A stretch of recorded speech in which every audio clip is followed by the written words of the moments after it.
Imaginez-vous au point le plus septentrional de la Guinée, là où la terre semble vouloir toucher le ciel. Nous sommes dans la préfecture de Mali, au cœur du massif du Tangué. L'air y est plus frais qu'ailleurs, presque piquant. Devant vous, à 1515 mètres d'altitude, se dresse le mont Loura. Au premier regard, c'est une montagne imposante. Mais attendez. Déplacez-vous de quelques mètres sur la crête. Et là, l'incroyable se produit. La roche cesse d'être informe. Un profil surgit du grès, un front noble, un nez parfaitement dessiné, des lèvres closes dans un silence millénaire et une poitrine drapée dans la falaise. C'est elle, la dame du Mali. Une silhouette si humaine qu'on en oublierait presque qu'elle est faite de pierre. Comment la nature a-t-elle pu faire preuve d'une telle précision? Le mythe. Pour les habitants de la région, cette ressemblance n'est pas le fruit du hasard. La légende la plus ancrée dans la culture locale raconte une histoire de passion et de transgression. On parle d'une femme d'une beauté légendaire qui, par défi ou par égarement, aurait manqué de respect aux lois divines un vendredi, jour de prière et de recueillement.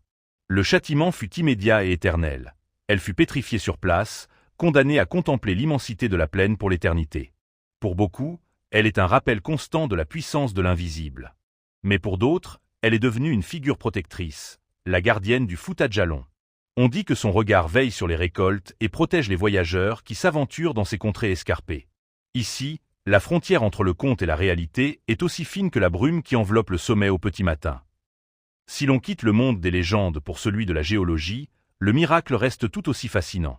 Le mont Loura est composé principalement de grès, une roche sédimentaire qui, sous l'influence du climat tropical du Fouta Djallon, subit une érosion particulière.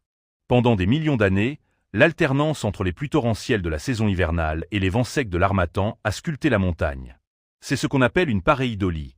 Notre cerveau cherche à reconnaître des formes familières dans des objets aléatoires. Mais ici, le hasard a été d'une générosité rare.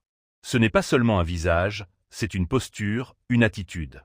Ce massif est aussi le sommet de ce qu'on appelle le château d'eau de l'Afrique de l'Ouest.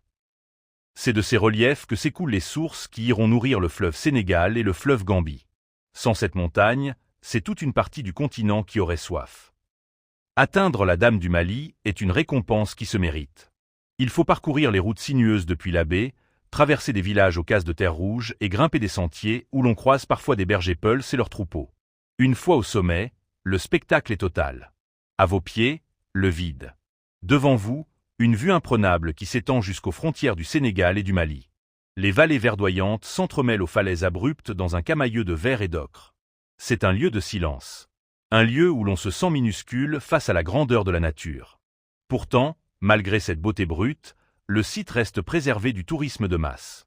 C'est un trésor caché, un sanctuaire de solitude et de paix qui semble hors du temps. Conclusion, l'héritage de la Dame. La Dame du Mali nous rappelle que notre planète possède encore des secrets capables de nous émerveiller. Que vous y voyez un miracle géologique ou une femme changée en pierre, elle ne laisse personne indifférent. C'est un symbole de la richesse culturelle et naturelle de la Guinée. Alors, si un jour vos pas vous mènent en Afrique de l'Ouest, n'oubliez pas de saluer la Dame. Elle vous attendra, fidèle au poste, comme elle le fait depuis la nuit des temps. Et vous, croyez-vous aux légendes ou seulement à ce que vous voyez? Dites-le moi en commentaire, et surtout, continuez d'explorer. À bientôt pour une nouvelle découverte.